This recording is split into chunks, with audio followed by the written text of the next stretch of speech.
thank you so much for tuning in and welcome to another episode of my interview series In Conversation With. Today, I have a great honor and pleasure to welcome Mr. Mike Orlov, the Executive Director and Registrar of the National Register of Public Service Interpreters. By the way, Mike, how do we say NRPSI or do we say Narpsi? What's the... Now, it is interesting, isn't it? NRPSI is absolutely correct. Okay. NRPSI is kind of a forced mnemonic. You can create a word out of NRPSI, although it's not quite a word. Okay. NRPSI, it's not easy to say. However, many people prefer saying NRPSI. Some say NRPSI. Both of them are clearly much shorter than the National Register of Public Service Interpreters. Anybody who works at NRPSI or NRPSI would recognize both. So, Agnieszka, it is totally up to you as to which you're most comfortable with. Oh, that's brilliant. We've had quite an adventure with this interview. Yes. It was originally scheduled for last year, where I decided to incapacitate myself for 6 months. Then we've been trying to reschedule it, and you've not been well, but finally we're here, and I'm really excited to bring you this legendary figure to the world of public service interpreters. Let me start by asking you the burning question of what made you take up your position as the Executive Director of the NRPSI, because your background is primarily in publishing. You've got nearly 4 decades of your career in media, in titles such as The Mail on Sunday, Evening Standard, ENG Worldwide, News Group International, Prime Media International. So you've mostly been in publishing, and the Narpsi or the NRPSI, whichever you call it, seems like quite a leap. So tell us what attracted you to that role. Aggie, it's such a good question from the point of view of recognizing and understanding different motivations at different times in your life. I left university. I fell into the world of media. I needed a job. I found that I was quite good at it and that I enjoyed it. And you're quite right. There's then 40 years of work within the media industry, both in the UK and overseas. I spent 11 years working in Dubai and in Bahrain, running organizations in Saudi, in Kuwait, in Oman, in Qatar, as well as my career in newspapers and magazines here in the UK. Well, yes, you're quite right. I was a director of the London Evening Standard when Max Hastings was the editor. I was also commercial director at Northern Shell, worked with News Group International overseas too, and then came back to the UK after being in the Middle East, hung up my boots, sorted out our finances, and I'm staring at 4 white walls, switching on daytime TV, thinking, now what do I do with the rest of my life? Because clearly I am 176 years old. And actually, I didn't feel like I wanted to hang up my boots. I felt like I actually wanted to do something. Now, as to what, I wasn't really quite sure. And I was doing some scouting around as to what I could possibly get engaged with. And I saw this very strange advertisement for an organization called the National Register of Public Service Interpreters, which I had never come across. I'd never heard about it. I'd never worked in the language arena. I never worked in the not-for-profit arena. I'd never worked with interpreters in terms of public sector work. And yet I could not get this advertisement out of my head. Each morning for a week, I would mention it to my wife. We'd talk about it. And she said, look, Mike, there's a really clear reason as to why you are engaged with this. And I still didn't get it. You must understand, my wife is a psychodynamic psychotherapist. So she has deeper insights quite often than I do. And she said, think about your parents. And of course, my parents arrived in the United Kingdom not speaking a word of English. My mother's a Belarus, and was actually born in Poland because it was part of Poland when she was born back in the 1920s. My father's a Russian who was born up in Archangel, up by the White Sea. They met and married in Bradford, West Yorkshire. In their early years in the United Kingdom after the Second World War, literally, they spoke no English. They both made it to the West following the huge upheavals in Central and Eastern Europe through the Second World War. They met and married, as I said, in Bradford, and they didn't speak a word of English at all. And it's only due to really good, kind-hearted souls who got involved with them in their local community that they managed to settle down and actually created the most peaceful life for themselves that they had had. So this country had done wonders for them. And there were people who were interpreting on their behalf who were not qualified. But it suddenly made me realize it was payback time. It's time to take everything that I'd learned, everything that I'd done in commercial environments, and bring it into a not-for-profit sector. And there is then this passion, knowing that today, right now, there is somebody sitting in an interview suite, in a police custody suite. There is somebody about to go into court who does not speak English. And my passion is that we give voice to the voiceless, but that voice is given by a professional, by somebody who's got the right qualifications, that's somebody who's got the right experience, that's somebody who adheres to the code of professional conduct, somebody who's had their ID checked, and somebody who has stated publicly that they are a professional by joining the national regulator. So for me, it was an absolute no-brainer. The problem was this: was I actually going to get the job? Because I'm putting myself up for interview in an arena where I've never operated before. So I think massive thanks to the interview panel on that day back in 2019. And I can seriously say that out of all the work that I've done over the last 176 years, the work that I'm most proud of is the work that I've been doing with the National Register. Thank you so much for this. This is such a compelling story, because there's that really personal connection and that sense of ethos that you bring to the role, like you said, as a way of payback. But I can imagine that coming from a completely different business world, completely different reality, might be quite challenging at times. So tell us, what is your biggest challenge at this point when you are busy weathering adversities as the executive director of the NRPSI? The biggest challenge for this role as the executive director and registrar at the National Register, and the biggest challenge actually for the National Register, and the biggest challenge for every registrant, is getting heard. And there's an irony here in that each registrant is involved in giving voice to the voiceless for those individuals who are resident in the UK that do not speak English. And actually, I see my role as making sure that the voice of the registrants is getting heard in the right place. And that's the biggest challenge. It's making sure that government, it's making sure that the Cabinet Office, it's making sure that the Ministry of Justice, it's making sure that those involved in putting together the framework for engaging with interpreters at the police, at the Department of Work and Pension, at the National Crime Agency, that they understand and recognise that interpreting is not just a job that anyone can do. That they actually understand and recognise that public service interpreting is a profession and they need professionals. And the biggest challenge is getting heard, because those who were involved in running those organisations, not the practitioners, not the judges, not the barristers, not the police officers, not the custody sergeants, but actually those whose job it is to run those organisations, who are looking at budgets, procurement management, making them realise that actually public service interpreting is a profession. And they're not doing a good job by getting the cheapest possible deployment, because what happens then is that they mess up hugely further down the line, and it costs even more. I mean, one of the best examples is the case last year of a non-registered, non-qualified individual who was engaged as an interpreter. They weren't an interpreter at all. There was somebody who, they were a bilingual, fake ID, involved in 23 cases. And it was only uncovered after 23 cases that this individual wasn't the person they said they were. They had no qualifications to interpret. Every single piece of evidence had to be reviewed.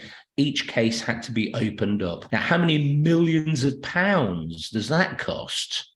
Surely much better to engage with a professional to do the work in the first place, so then it doesn't have to be opened up. And that's the biggest challenge for anybody in this chair, the executive director at NRPSI, is ensuring that the voice of registrants is getting heard in the corridors of power. Thank you so much for that answer. I think it's just so incredibly important, because we do keep hearing those cases. It's great that it's out there in the media. I think it's great that there is an awareness of that. But it seems like there's always something like that lurking, with the famous beat and bit case of, I can't remember, I think it was a Romanian interpreter that cost £25,000 to reopen. Would you say that one of those core values in the new statement of strategy for the next couple of years of NRPSI, the protection of title, would you say that that could be one of the biggest challenges that we are facing as an organization, to basically bring the interpreters on the same level as teachers, doctors, nurses,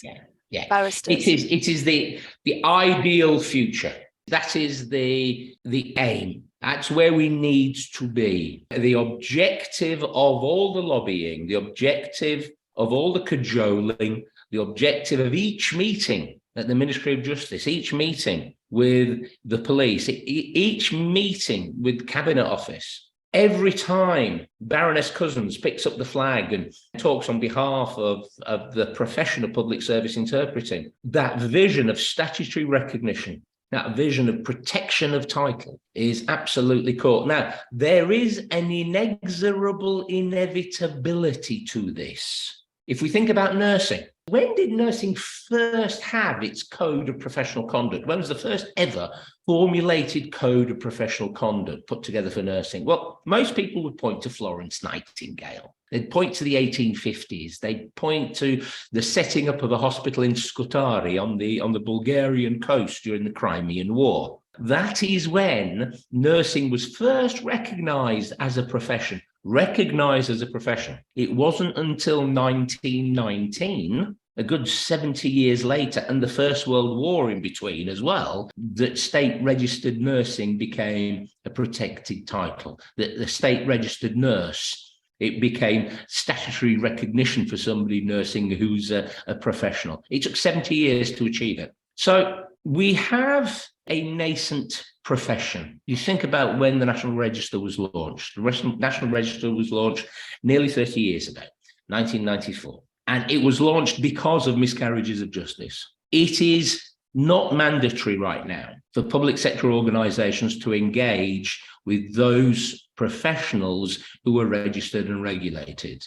It will come. Our role is to speed that up as quickly as we can, given whatever circumstances come our way. And of course, the pandemic hasn't helped. That's created all sorts of issues over the last couple of years. But I've used that phrase often, I'll use it again. There is an inexorable inevitability to public service interpreting being recognised as a profession by government, and for protection of title to come. When? Well, that's our job, to push that as hard as we can, to get it as soon as we can. I completely agree. I think the key message in this is this our job, because it's not just a job of yourself and your efforts and the Baroness Cousins or whoever is speaking on our behalf, but I think it's important to embrace the fact that it's a mission for all of us who are assisting in public sector every day. So we've mentioned that the NRPSI is soon to celebrate its 30th birthday, and with that key date coming up, what is your vision for this organisation? This is absolutely mandatory for public sector organisations to only engage with those who are registered and regulated. Now, we know with level 6 vocational qualifications, we are ensuring that people can show that they have the right to act in tough, complex situations and simultaneously interpret, and that they are capable also of sight reading translation when it's needed. And those level 6 qualifications with the 400 hours of proven experience signing up to the Code of Professional Conduct, absolutely key. So therefore, every public sector organisations where simultaneous interpreting with sight reading is needed, and then they can know that the individual who's coming with their NRPSI badge, the Narpsi badge, on the back of it is a QR code which they can spot straight away, and it triggers and access immediately to the National Register, so you can see that this person is the person that's on the National Register, that day, that's what we're after. That's where we want ourselves to be. You've touched on the subject that I am very passionate about, which is level 6 qualification. I myself have 2 level 6 qualifications, the DPSI or DPSI. I don't think the name DPSI just sounds right. Just say DPSI. It's when I say DPSI, it makes me think of some sort of I don't know. A dipsy person. A dipsy person.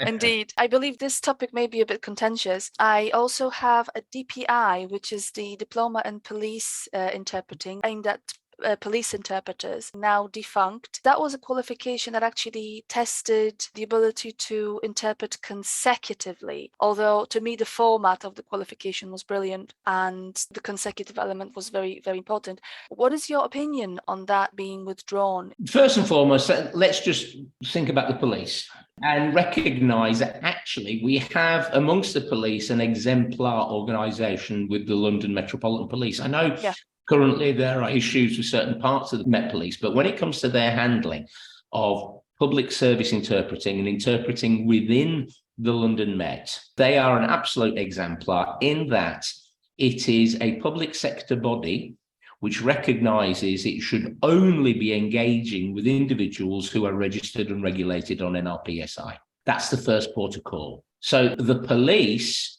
absolutely committed to level 6. As far as the London Met's concerned, and very committed to 400 hours of experience. It's only been very recently that the rest of the police forces in the UK have come together through the dynamic purchasing system and the PATE scheme, the Police Approved Interpreting and Translation Scheme, where they've said, actually, we agree with these standards. We agree with 400 hours. We agree with a level 6 vocational qualification. What they haven't done is said that we'll only be drawing down from people from the National Register who actually adhere to the Code of Professional Conduct, with everything that's involved with that. And clearly we are still lobbying for that, and we are still lobbying for fair engagement fees and fair terms and conditions through the PATE scheme. That's ongoing work. Now, as to the nature of the qualifications themselves, this again, I think we have to then focus on the nature of NRPSI.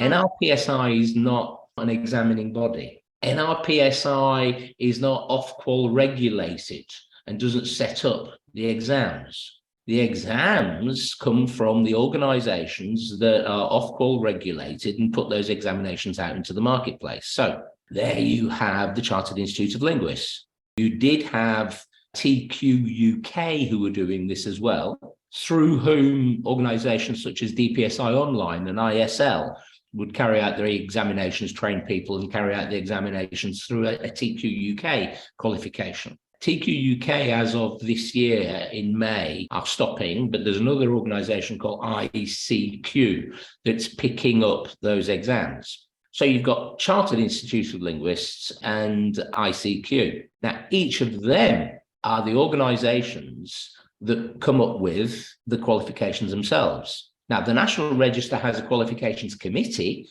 staffed by professionals. It's not run by NRPSI as such, other than we pull this group of professionals together, some of whom have worked for the CIOL in the past, some of whom worked for Ofqual, some of whom have worked in training. And these individuals come together to review the qualifications and say, yes, actually, this is going to give us the standards that we need. Right. If the examining bodies choose to withdraw exams, then there's very little we can do about it. What's the National Register's view? Well, the National Register's view is the more functions which are examined, the better. From the point of view of DPI, it'd be fantastic if that was continuing. What would also be fantastic is if every rare language that currently doesn't have a DPSI had one.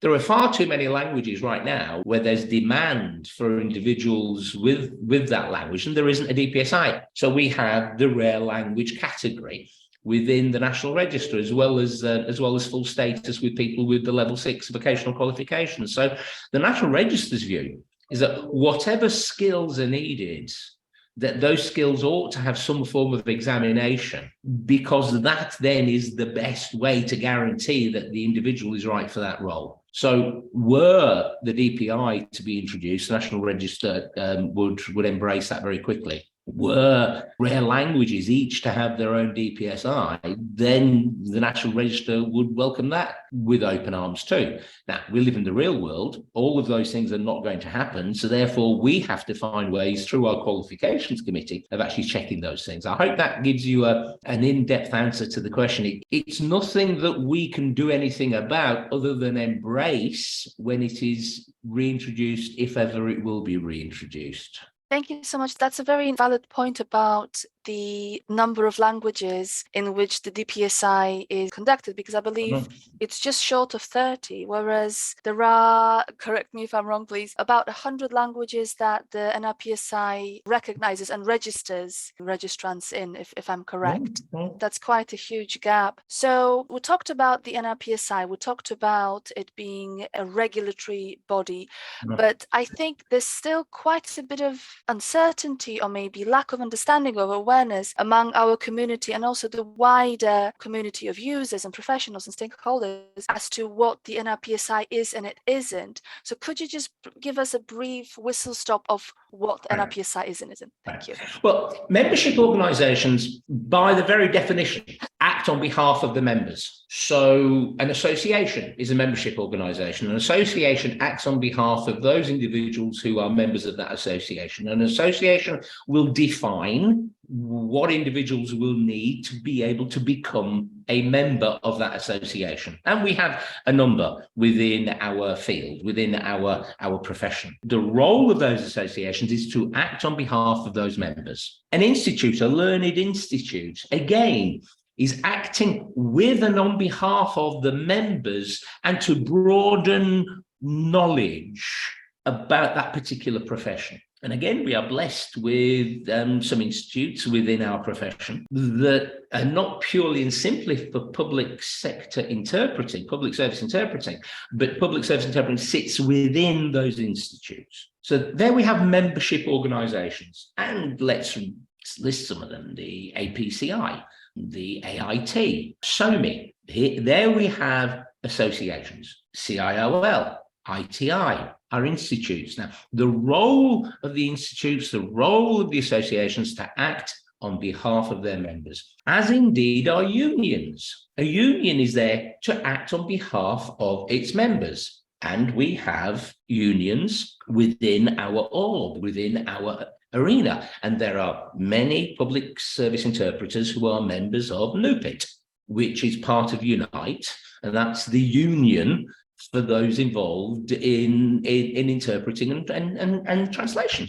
Now, if the National Register is not an association working on behalf of members, if the National Register is not an institute working on behalf of members and to broaden knowledge, and if it's not a union, then what is it?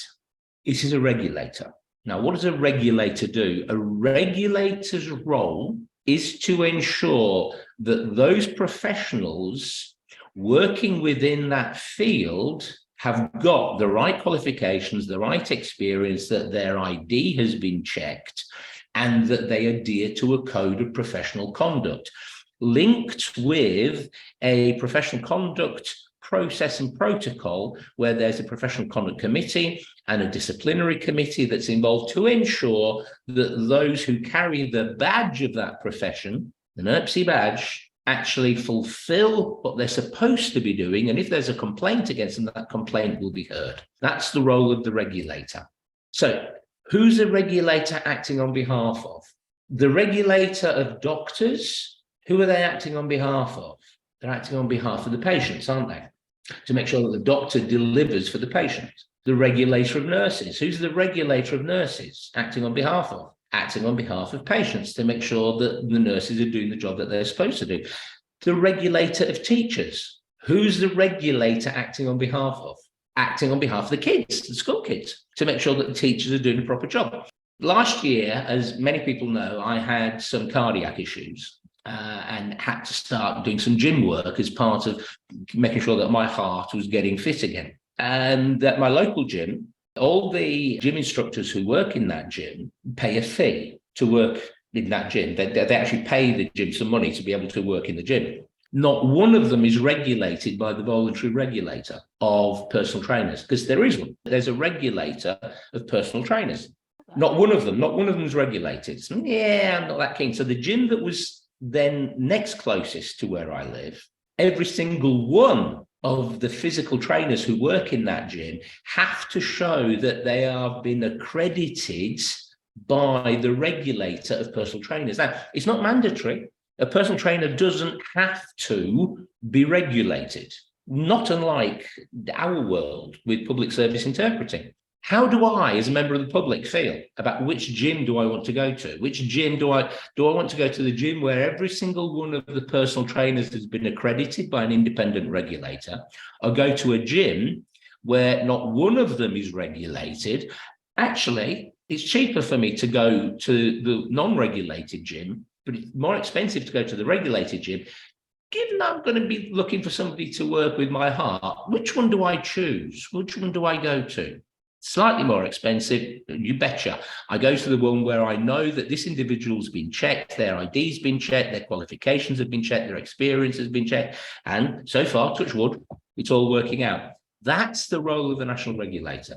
A regulator's role is there to protect the public. Now, within our world, the National Register has kind of broadened its remit. In that we are concerned not just with the standards of those we regulate, public service interpreters, but we're concerned about the standards of public service interpreting, which means if the Ministry of Justice allow individuals who have enrolled on a level 1 course in public service interpreting, they allow that individual to act as an interpreter in a bail hearing, in a first hearing, in a case management session. That's unacceptable. That's the nadir. If they haven't even got the level 1 course, yeah, they're just enrolled on it. As far as the standards of public service interpreting is concerned, that is absolutely unacceptable. If agencies don't pay on time for delivery of work, then that's unacceptable.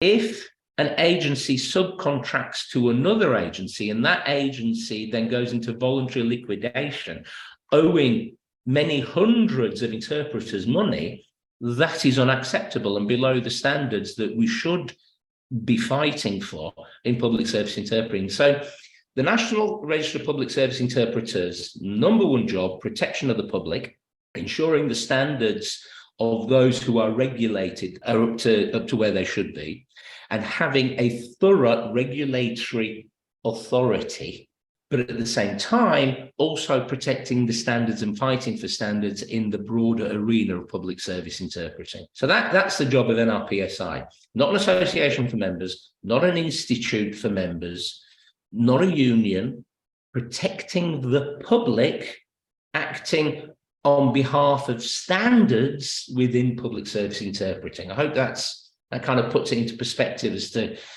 where we see NRPSI's role, and indeed the role that it's been carrying out for nearly 30 years now. Thank you so much for clarifying this. I hope that will give our viewers and listeners a bit more idea of what they can expect and how can they be expected to act and conduct themselves as registrants. We have just discussed role and the nature of the NRPSI as it is a body that regulates and has a responsibility towards the service users. But something that I really wanted to focus on is how it is that the NRPSI benefits its registrants. I'd like to learn a bit more, and for our viewers and listeners to also learn how NRPSI can strengthen them professionally, how it can embolden them to be more competitive in the market, and what kind of support we can count on as registrants.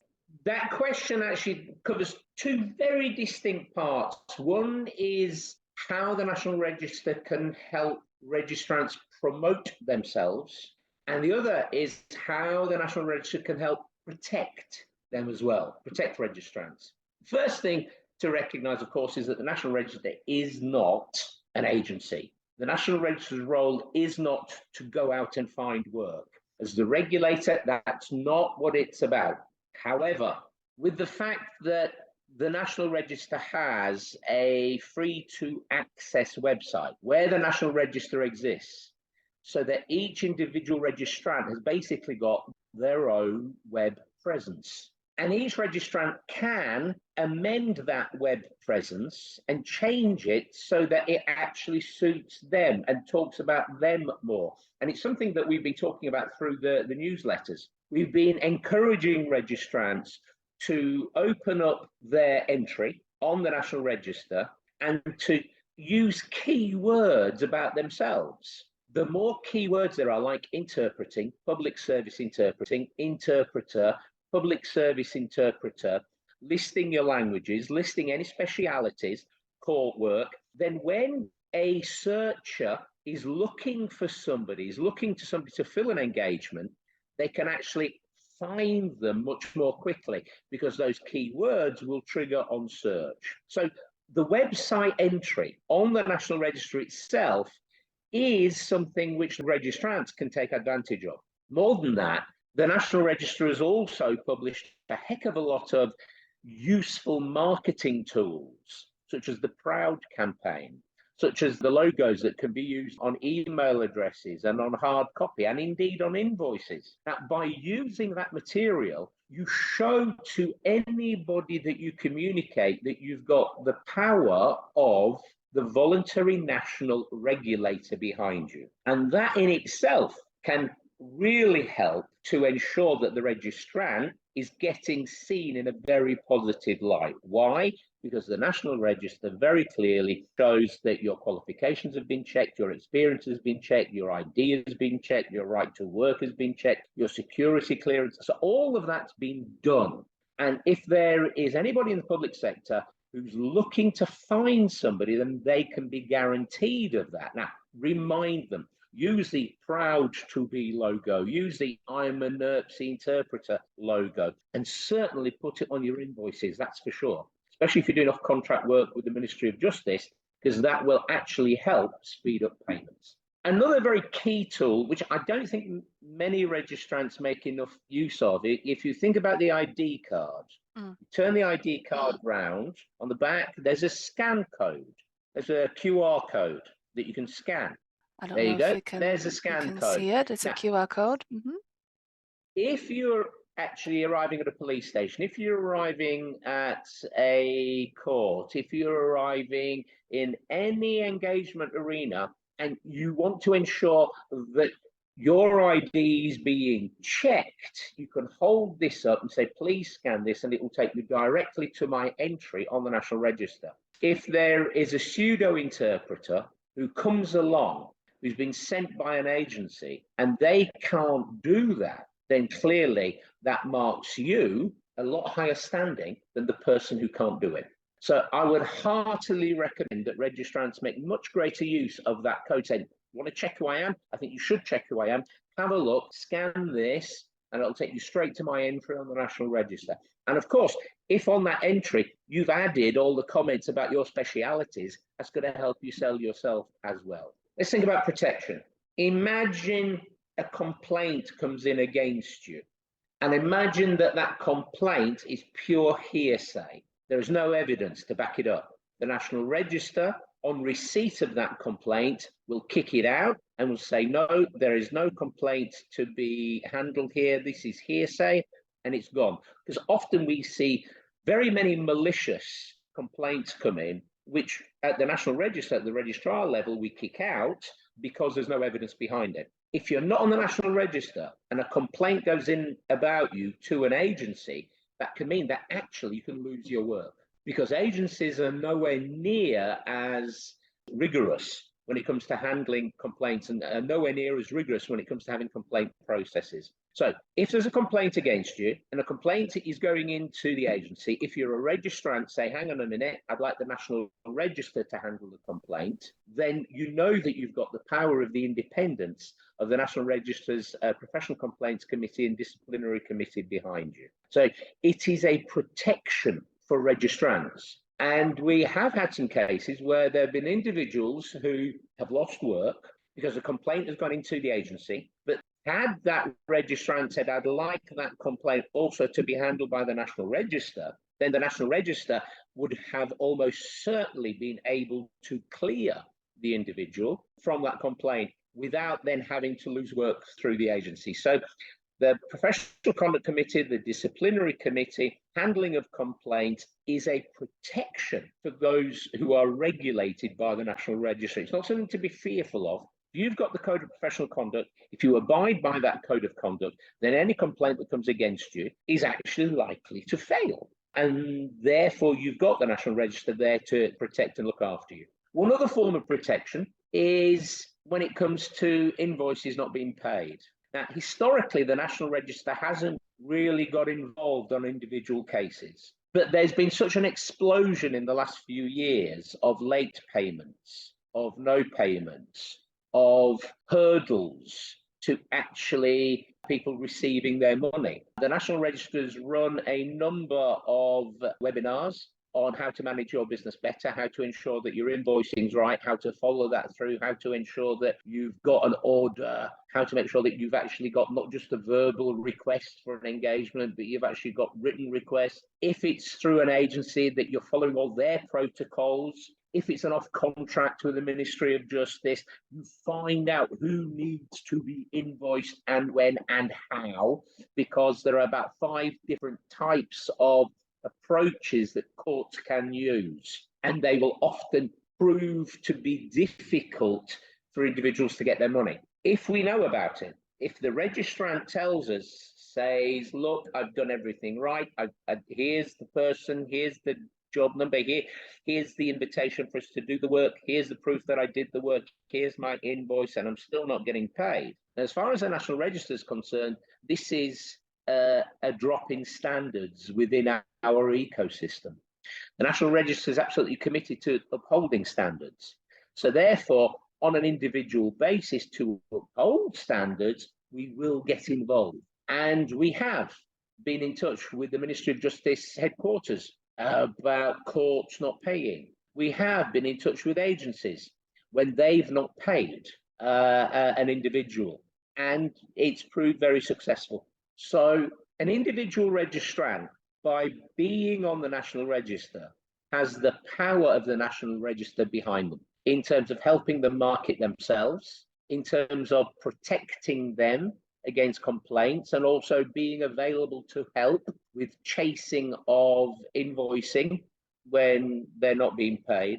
And I suppose the overarching element is that as a registrant, the National Register amplifies your voice. It means that you'll get heard at the All Parliamentary Party Group on Modern Languages. It means that when Baroness Cousins raises a question about professionalism in the House of Lords, she's talking about you as a registrant because she mentions NRPSI.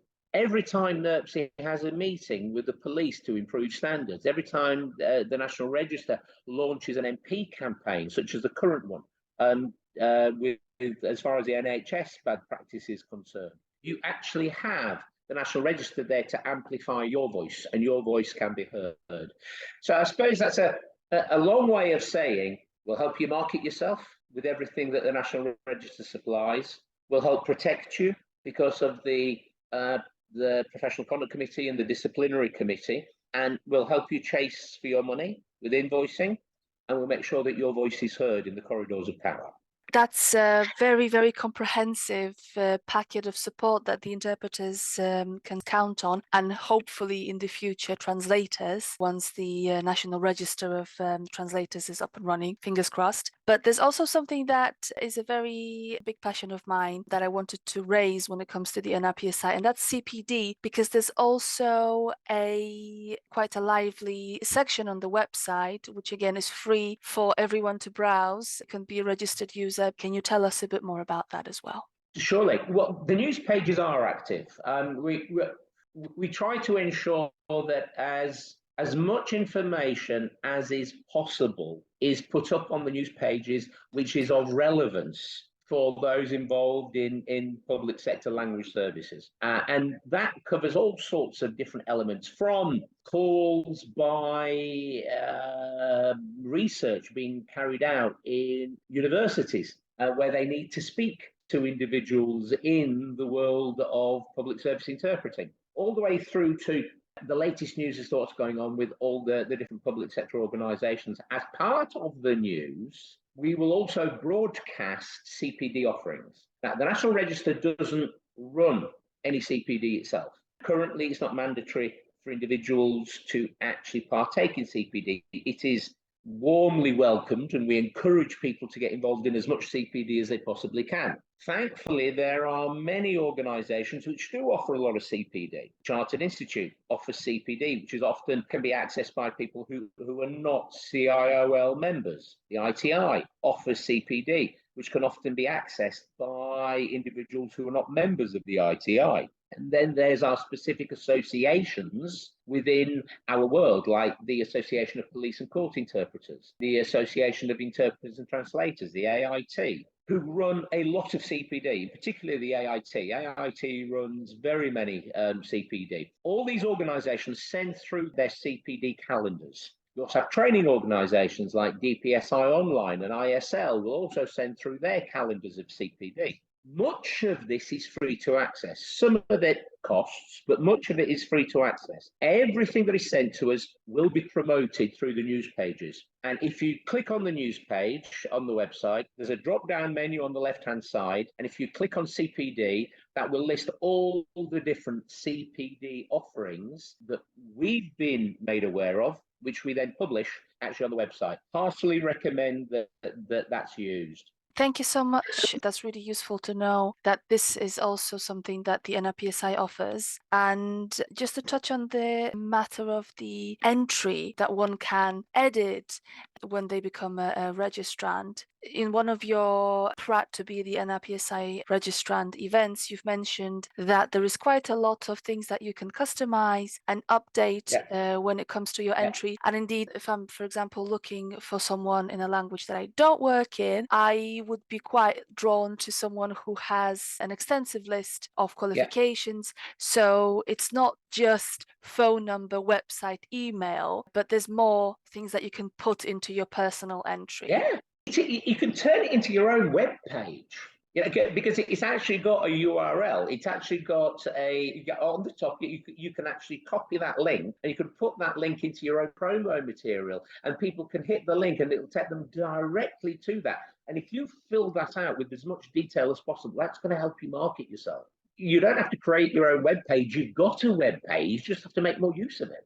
Thank you for that. For our viewers who are maybe sitting on the fence, not sure if they want to commit to be a registrant, I hope that Mike and I made a point for you to consider it, because in my personal opinion, it is really worth it. There is a lot of things that you can do with your personal entry to make yourself more attractive to prospective clients. Before we talked about your long career in the media, I'm not going to keep harping on how many decades it's been, but it's been quite a rich and extensive international career. But looking back at what you have accomplished in your professional life, Mike, could you tell us what is maybe let's start with the biggest regret of your career. What is the thing that you wish you had done differently? When I left university, I started working in the world of commerce. And that was, as you say, many decades ago. And I've spent a lot of time managing, running businesses. And as a director of a business, your fiduciary duty is to create and develop and build shareholder value and to create dividends for the shareholders. That's your number one responsibility. To do that, you have to actually manage making profits. You make the profits, they pay the dividends, and you build shareholder value. How do you do that? Look after your staff, look after your customers, manage your cost base. But the aim is to create wealth. When I started working at the National Register as a not-for-profit organisation without shareholders, as an organisation committed to the protection of those who need protection, giving voice to the voiceless, the public who cannot speak English, I discovered a purpose that had never existed before in my working life. My biggest regret is that I didn't start this work earlier. I wish I'd have stopped working in commerce much earlier and actually joined an organization so focused and so committed to helping those who need help, and done it much, much earlier than I have done, because undoubtedly the last 3.5, 4 years of my working life have been the most satisfying that I've ever had. So yeah, the biggest regret is that I didn't actually start working in an organization like the National Register, that I stayed in commerce for too long.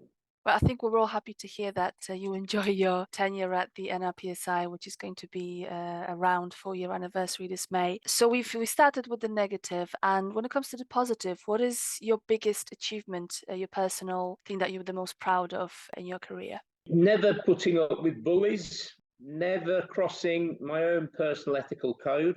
And it's cost me. I've had to lose work because of it. I've left jobs because of it.